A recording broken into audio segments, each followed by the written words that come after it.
à chacune et chacun. Que Dieu vous bénisse.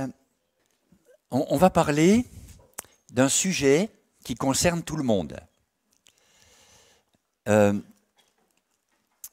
J'ai intitulé le message « Bien vieillir ». Alors peut-être tu vas te tourner vers ta mamie en disant « Mamie, c'est pour toi, t'écoutes, hein ?» Ou alors vers ton papy en disant « Papy, tu dors pas comme dimanche dernier, hein ?» Mais en fait, je ne vais pas vous parler de la vieillesse, je vais vous parler du vieillissement. Et on est tous concernés par le vieillissement. Ça commence au berceau, le vieillissement. Et c'est vrai que nous sommes tous concernés par le cadran de cette horloge qui tourne, et qui fait que jour après jour, semaine, mois, année, eh bien nous sommes là devant le miroir et nous constatons le vieillissement. On va commencer par un premier texte qui se trouve dans l'Ecclésiaste, au chapitre 12. Et voyez-vous, justement, ce texte s'adresse d'abord à un jeune homme. Verset 1er. Ecclésiaste, chapitre 12, verset 1er. Jeune homme, réjouis-toi dans ta jeunesse. Livre ton cœur à la joie pendant les jours de ta jeunesse. Marche dans les voies de ton cœur et selon les regards de tes yeux. Mais sache que pour tout cela, Dieu t'appellera en jugement. Bannis de ton cœur le chagrin et éloigne le mal de ton corps. Car la jeunesse et l'aurore sont vanité. Mais souviens-toi de ton Créateur pendant les jours de ta jeunesse, avant que les jours mauvais arrivent et que les années s'approchent où tu diras « je n'y prends point de plaisir ». Avant que s'obscurcissent le soleil et la lumière, la lune et les étoiles, et que les nuages reviennent après la pluie. Temps où les gardiens de la maison tremblent, on parle des mains ici, où les hommes forts se courbent, où celles qui moulent s'arrêtent parce qu'elles sont diminuées, c'est les dents, où ceux qui regardent par les fenêtres, c'est les yeux, sont obscurcis, où les deux battants de la porte se ferment sur la rue quand s'abaisse le bruit de la meule, où l'on se lève au chant de l'oiseau, où s'affaiblissent toutes les filles du champ, où l'on redoute ce qui est élevé, où l'on a des terreurs en chemin, où l'amandier fleurit, où la sauterelle devient pesante et où la capre n'a plus d'effet, car l'homme s'en va vers sa demeure éternelle. Et les pleureurs parcourent les rues avant que le cordon d'argent se détache, que le vase d'or se brise, que le seau se rompe sur la source et que la roue se casse sur la citerne, avant que la poussière retourne à la terre comme elle y était et que l'esprit retourne à Dieu qui l'a donné. Moi j'aime la parole de Dieu parce qu'elle ne, elle ne prend pas de détour pour nous parler de quelque chose qui nous concerne tous. C'est une prophétie ce matin qui va s'accomplir, tu vas devenir vieux. Pasteur, tu n'as pas d'autre chose à nous dire? Moi, je crois qu'il faut qu'on puisse lire toute la parole de Dieu et nous laisser interpeller par tout ce qu'elle nous dit. Ça commence au début de la vie, jeune homme. Et puis ça s'en va jusqu'à l'heure inéluctable du grand départ. Et Dieu nous parle de ces choses parce qu'il veut nous dire quelque chose. J'ai écrit ceci: vieillir en beauté, c'est vieillir avec son cœur, sans remords, sans regret et sans regarder l'heure. C'est aller de l'avant, arrêter d'avoir peur, car à chacun des âges, se rattache un bonheur. Vieillir en beauté, c'est vieillir avec son corps, le garder sain en dedans et beau en dehors. Ne jamais abdiquer devant un grand effort, car l'âge n'a rien à voir avec l'heure de la mort. Vieillir en beauté, c'est donner un coup de pouce à ceux qui sont perdus au fin fond de la brousse, à ceux qui ne croient plus que la vie peut être douce et qu'il y a toujours quelqu'un à la rescousse. Vieillir en beauté, c'est vieillir positivement, ne pas toujours pleurer sur ses souvenirs d'antan, c'est être toujours fier d'avoir des cheveux blancs, car pour goûter le bonheur, on a encore le temps. Vieillir en beauté, c'est vieillir avec amour, savoir encore donner, sans rien attendre en retour, car où que l'on se trouve, il y aura toujours quelques amis à qui tu pourras dire bonjour. Vieillir en beauté, c'est vieillir avec espoir, être content de soi en se couchant le soir. Et lorsque viendra le point de non-recevoir, se dire au fond de soi, ce n'est qu'un au revoir. J'ai écrit ça une certaine nuit. C'est souvent la nuit que ça me vient. Alors je me lève, je prends une feuille et puis j'écris. Et je crois que c'est profondément vrai. Veux-tu vieillir en beauté ? Vous avez des gens qui nous invitent à vieillir comme eux. On a envie de vieillir comme eux. Puis d'autres, pas du tout. C'est des montagnes d'amertume. Quand ils ouvrent la bouche, c'est pour vous décourager. C'est pour vous parler du bon vieux temps, comme si aujourd'hui n'était pas le temps de Dieu pour être un bon temps. Est-ce que vous appréciez le moment qui passe là maintenant ?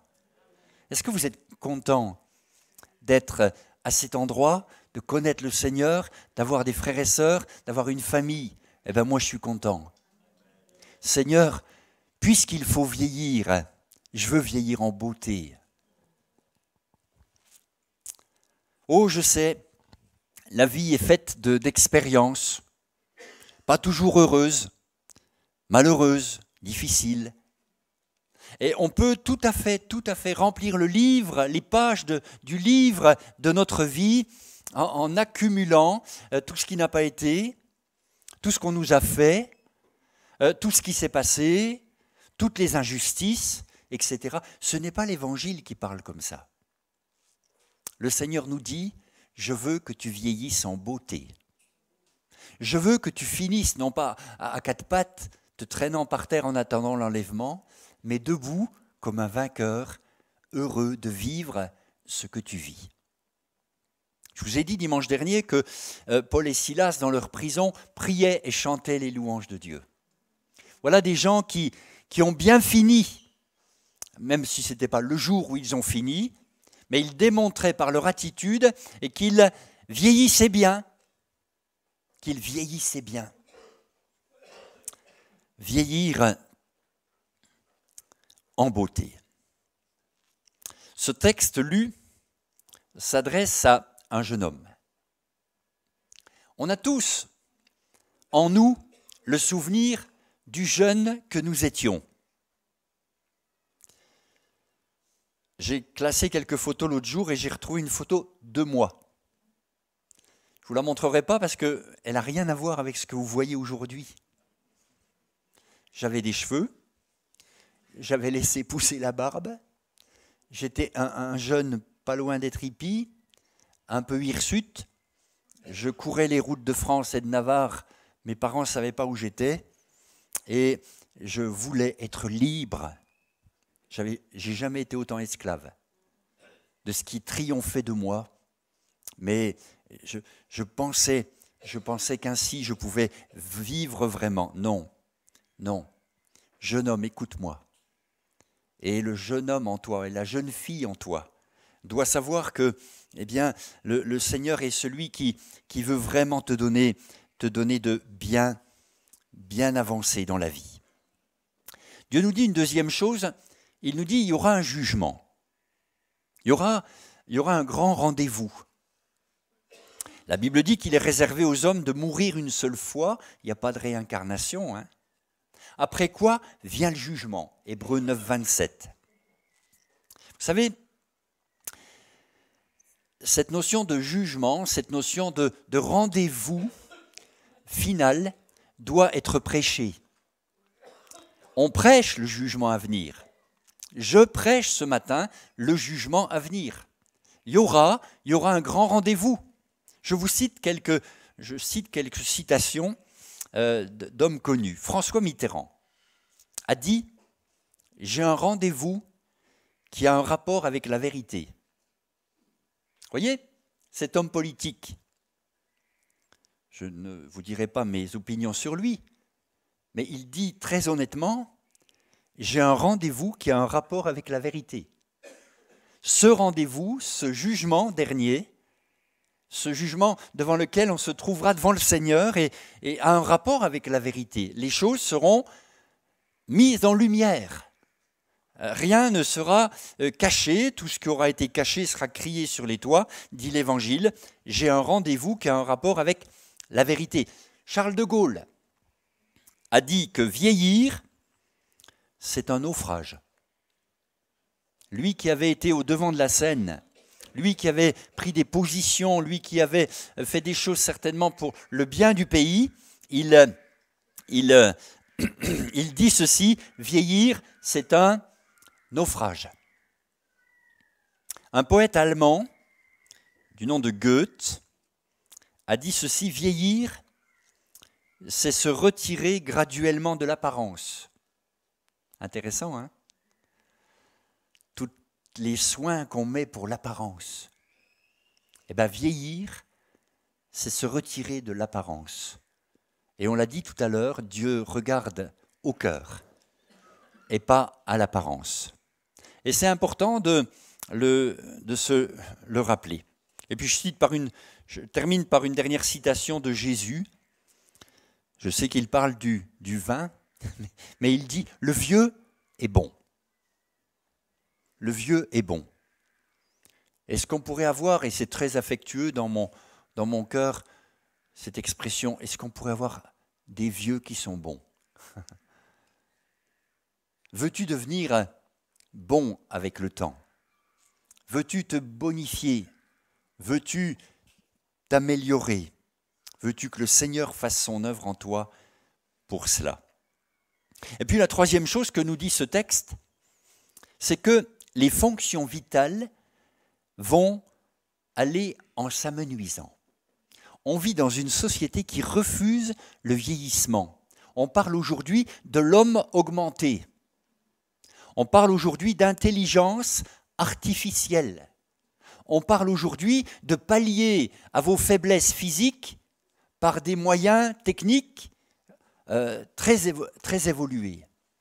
Mais malgré tout, je suis désolé de vous le dire, c'est la parole de Dieu qui a raison, les fonctions vitales, les unes après les autres, s'en vont. Et c'est très poétique ce que dit l'Ecclésiaste. Je vous ai donné quelques parallèles à faire, mais il décrit tous les organes du corps. Les yeux, les oreilles, les membres, les jambes, les bras, les dents, tout, le cœur. Et il décrit tout ça en disant que tout ça va retourner à la poussière. Alors il n'est pas question de négliger son corps, mais il n'est pas question non plus de vivre uniquement pour son corps. Si tu ne vis que pour ton corps, si tu ne veux satisfaire que tes besoins corporels, eh bien c'est pas que tu perds ton temps, mais fais juste ce qu'il faut, quoi. Je ne suis pas en train de dire qu'il faut se négliger, mais fais juste ce qu'il faut pour que, effectivement, tu puisses bien vieillir. Après avoir dit tout ça, le texte termine par une phrase qu'il nous faut bien ancrer dans notre esprit. L'esprit retourne à Dieu.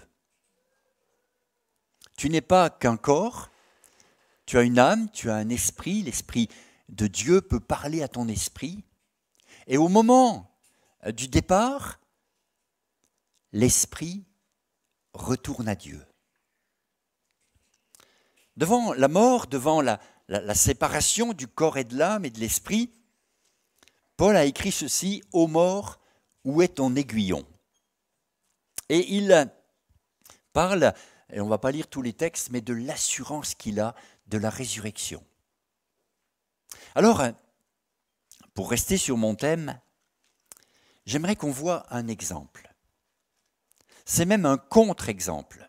C'est-à-dire, il a fait tout ce qu'il ne faut pas faire. Mais ça nous enseigne aussi. Les bons exemples nous enseignent, mais des fois les contre-exemples nous enseignent aussi. On va lire ensemble dans 1 Samuel, chapitre 1, plusieurs textes.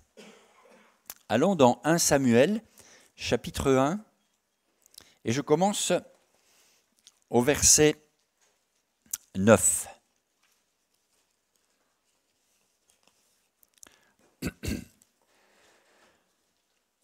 Anne se leva, après que l'on eut mangé et bu à Silo.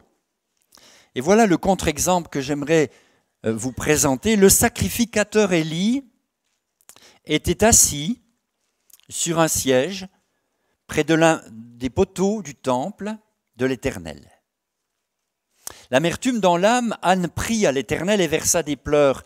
Elle fit un vœu en disant « Éternel des armées, si tu daignes regarder l'affliction de ta servante, si tu te souviens de moi et n'oublie point ta servante, et si tu donnes à ta servante un enfant mâle, je le consacrerai à l'Éternel pour tous les jours de sa vie, et le rasoir ne passera point sur sa tête. » Comme elle restait longtemps en prière devant l'Éternel, Élie observa sa bouche. Anne parlait dans son cœur et ne faisait que remuer les lèvres, mais on n'entendait point sa voix. Élie pensa qu'elle était ivre, et il lui dit « Jusqu'à quand seras-tu dans l'ivresse ? Fais passer ton vin. » Anne répondit « Non, mon Seigneur, je suis une femme qui souffre en son cœur, et je n'ai bu ni vin, ni boisson enivrante, mais je répandais mon âme devant l'Éternel. » On peut aller au chapitre 2, versets 12 à 14. Les fils d'Élie étaient des hommes pervers. Ils ne connaissaient point l'Éternel. Et voici quelle était la manière d'agir de ces sacrificateurs à l'égard du peuple. Lorsque quelqu'un offrait un sacrifice, le serviteur du sacrificateur arrivait au moment où l'on faisait cuire la chair, tenant à la main une fourchette à 3 dents, il piquait dans la chaudière, dans le chaudron, dans la marmite ou dans le pot, et tout ce que la fourchette amenait, le sacrificateur le prenait pour lui. C'est ainsi qu'ils agissaient à l'égard de tous ceux d'Israël qui venaient à Silo. Chapitre 2, verset 22. Élie était fort âgé, et il apprit comment ses fils agissaient à l'égard de tout Israël. Il apprit aussi qu'il couchait avec les femmes qui s'assemblaient à l'entrée de la tente d'assignation. Il leur dit « Pourquoi faites-vous de telles choses ? Car j'apprends de tout le peuple vos mauvaises actions. Non, mes enfants, ce que j'entends dire n'est pas bon. Vous faites pécher le peuple de l'Éternel. » Et puis enfin on termine par le chapitre 4, verset 10. 4, 10. Les Philistins livrèrent bataille, et Israël fut battu. Chacun s'enfuit dans sa tente. La défaite fut très grande, et il tomba d'Israël 30 000 hommes de pied. L'arche de Dieu fut prise, et les 2 fils d'Élie, Ophni et Phinès, moururent. Un homme de Benjamin accourut du champ de bataille et vint à Silo le même jour, les vêtements déchirés, la tête couverte de terre. Lorsqu'il arriva, Élie était dans la tente, assis sur un siège près du chemin, car son cœur était inquiet pour l'arche de Dieu. À son entrée dans la ville, cet homme donna la nouvelle et toute la ville poussa des cris. Élie, entendant ces cris, dit « Que signifie ce tumulte ?» Et aussitôt l'homme vint lui apporter la nouvelle. Or Élie était âgé de 98 ans. Il avait les yeux fixes et ne pouvait plus voir. L'homme dit à Élie, « J'arrive du champ de bataille. C'est du champ de bataille que je me suis enfui aujourd'hui. » Élie dit, « Que s'est-il passé, mon fils ?» Celui qui apportait la nouvelle dit en réponse, « Israël a fui devant les Philistins, Et le peuple a éprouvé une grande défaite, et même tes 2 fils, Ophni et Finès, sont morts, et l'arche de Dieu a été prise. À peine eut-il fait mention de l'arche de Dieu qu'Élie tomba de son siège à la renverse, à côté de la porte. Il se rompit la nuque et mourut. C'était un homme vieux et pesant. Il avait été juge en Israël pendant 40 ans. Voilà un contre-exemple. Je vais tirer quelques points de ce qu'on a lu là et qui me semblent être des points de réflexion importants. Pour justement bien vieillir. On a lu que cet homme était assis, on l'a lu à 2 reprises d'ailleurs. Il est assis quand il observe Anne, et puis il est assis quand il attend le retour de l'arche. Il est assis. Le premier conseil que je pourrais vous donner de la part du Seigneur, si vous voulez bien vieillir, gardez une activité. Gardez une activité. Vous ne pourrez peut-être plus faire autant qu'avant, mais peut-être vous pourrez le faire mieux qu'avant. Garder une activité permet d'entretenir quelque chose qui n'est pas seulement de la forme physique, mais aussi notre vie spirituelle. Si la Bible, qui a toujours raison, dit qu'on est sauvé pour servir, est-ce que le service s'arrête à un moment? Les hommes décident qu'à 60 ans, maintenant c'est combien? 64, hein, plus ça avance, plus ça recule. Hein. C'est comme la ligne d'horizon, plus tu t'en approches, plus elle s'éloigne. C'est 64, c'est ça? Les hommes ont décidé qu'à 64 ans, voilà, tu te pousses sur le bord du chemin, tu es à la retraite. Mais Dieu ne parle pas comme ça. Il nous dit de le servir. Et jusqu'au bout, on voit des vieillards dans la parole de Dieu qui ont servi le Seigneur. Élie est assis. Ça bouge plus beaucoup dans sa vie. Et je vous conseille de réfléchir à ce point, premier point, de garder une activité. Qu'est-ce que Dieu t'appelle à faire? Quel est ton service, même à ton âge? À tout âge, on peut servir, certes autrement, mais c'est une bonne question à se poser. On a lu qu'il avait les yeux fixes, deuxième point. Il regarde toujours dans la même direction. En fait, il ne voit plus rien. Il ne voit plus rien, si je paraphrase le texte. Et ce deuxième conseil de rester curieux, Arrêtez de dire que le monde est mauvais. Jésus a dit, vous êtes dans le monde.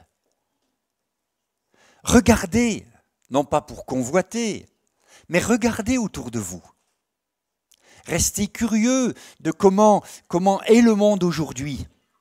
Les églises évangéliques ne sont pas des bulles imperméables où on est entre nous et où rien d'extérieur ne devrait rentrer. Au contraire, on doit pouvoir accueillir le monde, pas l'esprit du monde, mais le monde, et comprendre dans quel temps nous vivons. Vous savez, hier soir, j'ai pris une bonne leçon. C'était l'anniversaire de Noémie. Je lui ai offert un petit cadeau. C'est une montre qui indique l'heure toute seule, vous savez, digitale. Et puis, pour éviter qu'à midi, ça passe à 13h, 14h, il y a un réglage comme chez les Anglais où ça revient à 1 heure. 1, 2, 3, c'est ainsi, c'est pas trop compliqué, quoi. Et la petite, elle a réglé la montre à sa mamie plus vite que je ne l'aurais fait. Et même sa maman m'a dit, elle va plus vite que moi. Mais regardez comment le monde fonctionne. Comment les enfants sont aujourd'hui conditionnés, bombardés par toutes sortes de choses. Tout n'est pas mauvais. Restez curieux, sinon vous allez être déconnecté. Sinon, vous allez être complètement marginalisé. Et comment pouvoir atteindre notre génération si on lui parle un langage, un vocabulaire du XVIIIe siècle? Il faut qu'on puisse être pertinent. C'est un vrai défi, ça, de rester curieux. Parce que si vous avez le regard toujours fixe, toujours dans la même direction, vous ne voyez finalement plus rien. Rester curieux vous aidera à bien vieillir. Troisième point, je pourrais ajouter que chez cet homme, concernant la vie de l'esprit, là aussi, il y avait du travail. Il est dans le temple, il voit une femme en prière qui souffre et il juge qu'elle est ivre. Et il le lui dit, fais passer ton vin. Vous vous rendez compte, pour cette femme qui est devant Dieu, qui répand son cœur, qui pleure, qui prie, entendre une telle phrase de la part du sacrificateur, comment ça aurait pu la blesser, elle aurait pu s'enfuir en disant c'est pas juste, etc. Elle le corrige en non, je suis seulement en train de prier, je répands mon cœur, mais quel drame quand la vie de l'esprit est éteinte à ce point. Élie, non seulement physiquement, il ne voit plus rien, mais spirituellement, c'est pareil. Et je crois que le renouvellement de l'esprit aide à bien vieillir. Être renouvelé dans l'esprit, être sans cesse rempli du Saint-Esprit, aide à bien vieillir. Il y a des personnes âgées, j'en connais quelques-unes, qui ont toujours été animées de l'Esprit de Dieu, toujours frais, toujours renouvelé. Qu'est-ce que ça fait du bien d'être à leur contact et d'entendre leurs conseils.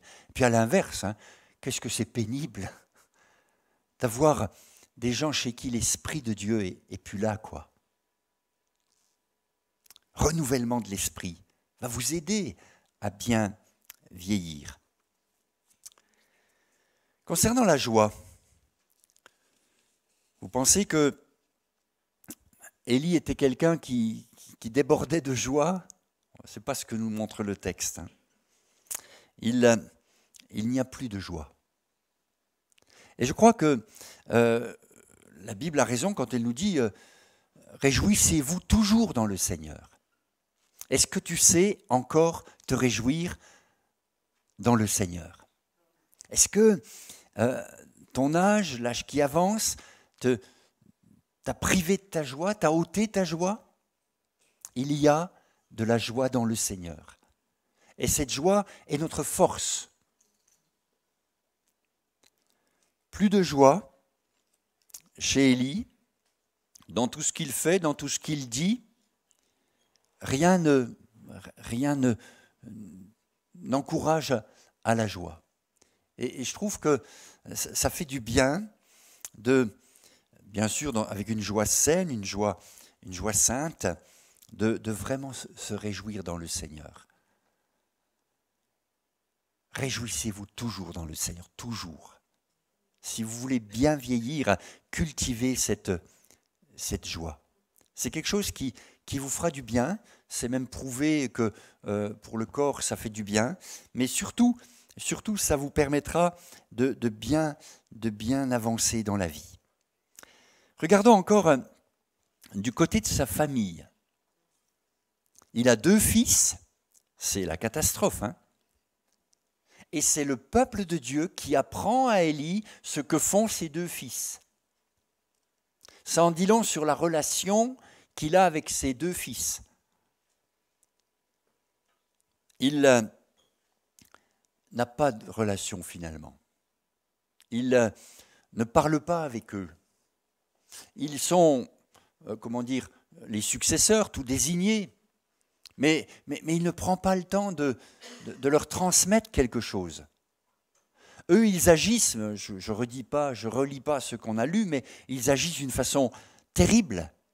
se servant du service, au lieu d'être au service du peuple de Dieu, ils se servent de ce que le peuple de Dieu apporte pour se servir et se remplir les poches. Moralement, ils se conduisent d'une façon tellement impure que c'est cité dans le texte. Et Élie l'apprend par le peuple qui vient lui dire comment se conduisent ses deux fils. Vous savez, si vous voulez bien vieillir, restez en relation. Parce que les relations vont vous aider à bien vieillir. Si vous vous enfermez dans votre tour d'ivoire, si vous considérez que vous êtes bien meilleur que tout le monde finalement, que vous n'avez de conseils à recevoir de personne, vous êtes en danger. Rester en relation nous permet des fois de prendre de bonnes leçons. Des fois, Dieu permet qu'un frère, une sœur, quelqu'un nous dise quelque chose qui vient nous piquer là. Et ce n'est pas fait pour nous blesser, c'est juste fait pour nous maintenir jeunes. Vous savez, s'il n'y a plus de relation, il n'y a plus de circulation. La vie ne circule plus. On a besoin d'être en relation les uns avec les autres. Et il faut qu'on fasse attention. Regardez bien ce matin, vous voyez le dos de la personne qui est devant vous. Est-ce que vous allez tout à l'heure pouvoir voir son visage, avoir quelques mots, échanger quelques mots?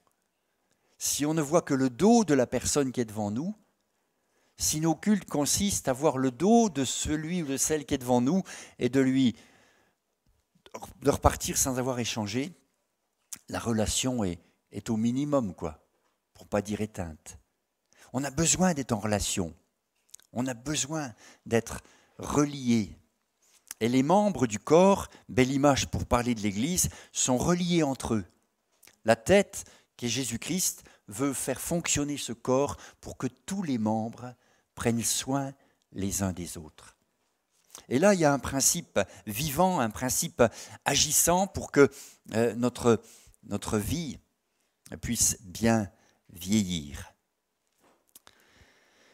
Du côté de sa conscience, autre point, je trouve que chez Élie, c'est plutôt, quand il apprend ce que ses fils font, il dit « c'est pas bien mes fils ».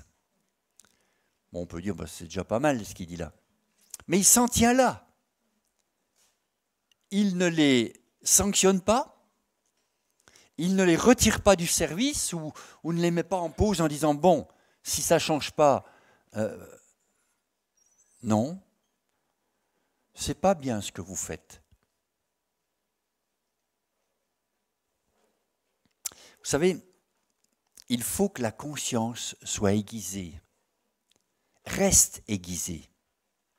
Si on veut bien vieillir, il faut soigner sa conscience. Un petit Indien a défini la conscience comme un triangle qu'on avait à l'intérieur de chacun de nous, un triangle. Et quand on va contre sa conscience, le triangle se met à tourner et les coins nous font mal. Les angles nous font mal. Il avait compris quelque chose, hein. Et puis il ajoute, mais si on continue de ne pas l'écouter, les angles s'arrondissent et après ça fait plus mal. La conscience dans ce monde, il n'y en a plus beaucoup, hein. Ils appelleront le mal bien, le bien mal. Et c'est vrai que ça leur fait même plus mal, hein. On est effaré de voir comment les gens parlent de Dieu ou parlent du bien ou du mal. Tout est mélangé. Le triangle a perdu ses angles. La conscience ne fonctionne plus. Quand on vient à Christ, il nous rend une conscience. Il nous rend une conscience aiguisée. Et tout à coup, on voit l'horreur de notre péché. On se repent. On crie à lui. Il nous pardonne. Et il nous redonne une conscience. Et je crois que dans sa présence ce matin, moi je prie que la conscience s'aiguise. Parce que quand la conscience est aiguisée, eh bien, elle va, c'est un bon partenaire, la conscience. Elle va vous permettre d'éviter le mal, de choisir le bien. Elle vous permettra de discerner, de juger, de faire les bons choix, une conscience aiguisée, jusqu'au bout, jusqu'au bout. J'entendais un homme de Dieu récemment prêcher sur la crainte de Dieu. Il n'y en a plus beaucoup de la crainte de Dieu. Hein. Crains Dieu, détourne-toi du mal, dit l'Écriture. Une conscience aiguisée. Et puis enfin, je dirais que Élie, c'est le contre-exemple parfait, hein, il n'a pas gardé le dépôt. Il avait en dépôt l'arche de l'Alliance. Il devait la garder, la protéger. Voilà. Et quand le peuple vient chercher l'arche pour l'emmener d'une façon un peu superstitieuse sur le champ de bataille pour avoir la victoire, il laisse faire et le dépôt qu'il a, il le laisse aller. Et vous savez la suite, la défaite, les Philistins gagnent, l'arche est prise. Il n'a pas gardé le dépôt. C'est Paul qui dit à Timothée, mon enfant, garde le bon dépôt. Ce que tu as depuis le début de ta conversion, le dépôt que Dieu a mis en toi, garde-le précieusement. Garder le dépôt, éviter qu'il nous soit volé, comme ici on l'a lu, nous permettra, je crois, de nous présenter devant Dieu en disant, ben voilà Seigneur, voilà ce que tu m'as donné, je te l'apporte en retour, ça a même porté du fruit, voilà les intérêts qui vont avec, Seigneur, tout ça c'est à toi, j'ai gardé le bon dépôt. Si vous faites de ces, je crois qu'il y en a 7 en tout, je fais le compte, de ces 7 principes, des règles de vie, pour bien vieillir, bien avancer, eh bien vous n'envisagerez pas la fin comme étant un drame absolu, mais vous regarderez la fin comme étant l'aboutissement, l'accomplissement de tout ce que le Seigneur a investi dans votre vie, et ça vous permettra vraiment de le glorifier. Comment vas-tu finir? Excusez-moi d'être un peu cash. Hein. Comment vas-tu finir? Le chemin que tu prends aujourd'hui détermine la ligne d'arrivée où tu vas arriver. J'ai vécu toute mon enfance près d'une entrée de gare où il y avait des aiguillages. Et je regardais les trains prendre des directions différentes. Mais au départ, il y a quelques centimètres, puis dizaines de centimètres, puis peut-être 1 mètre. Et puis après, mais c'est 2 vallées différentes que les trains empruntaient. Vous savez, c'est important ce qu'on dit là, parce que ce que tu décides aujourd'hui déterminera où tu vas arriver demain. Je vous souhaite de bien vieillir. Je vous souhaite de bien réfléchir à tout ça. Ces choses sont écrites pour notre instruction. On n'est pas sans ressources, sans enseignement. Le Seigneur nous dit attention, attention. Je veux que tu deviennes un bon vieux. Pour conclure, je terminerai par cette phrase de Dieu à Josué. Il lui dit, je crois que c'est Josué 13, verset 1er, « Tu es devenu vieux. Tu es devenu vieux et le pays qu'il te reste à soumettre est encore très grand. » Vous entendez? Tu es devenu vieux et il y a encore du boulot. Tu es devenu vieux et tu n'as pas fini la conquête. Tu es devenu vieux et tu as encore devant toi un pays entier à soumettre. Que Dieu nous aide à comprendre qu'il y a du travail, il y a du pain sur la planche pour tout le monde, pour le plus âgé. Je n'ai pas les statistiques de l'Église en tête, mais qui est le plus âgé ici? Je ne demande pas la réponse. Hein. Il a encore du travail ou elle a encore du travail. Qui est le plus jeune ici? Il a du travail. Que Dieu nous aide à comprendre qu'on va tous devenir vieux, mais c'est comment je deviens qui est important. Que Dieu soit béni. Merci Seigneur parce que tu nous invite à réfléchir à des choses qui sont tellement essentielles, tellement importantes. On est bien conscient que, oui, le corps vieillit, oui, les choses peuvent s'en aller, mais une chose est certaine, c'est que tu veux renouveler l'intérieur, tu veux renouveler l'esprit en nous, tu veux renouveler notre homme intérieur de jour en jour pour que de semaine en semaine on puisse avancer, on puisse, Seigneur, bien avancer et bien vieillir. Je sais que, Seigneur, c'est pas facile d'évoquer cette échéance, mais je sais, mon Dieu, que tu nous as dit de nous préparer pour ça. Je te loue, je te bénis parce que tu reviens nous chercher, tu viens nous chercher non pas comme une église exsangue, une église qui n'en peut plus, mais tu viens chercher des vainqueurs. Tu viens chercher des hommes et des femmes qui ont compris que mettre en pratique ta parole est le meilleur choix pour leur vie. Merci Seigneur de bénir ta parole qui a été partagée dans le nom de Jésus maintenant. Amen. Amen. Que Dieu vous bénisse. Vieillir de la bonne façon. Amen.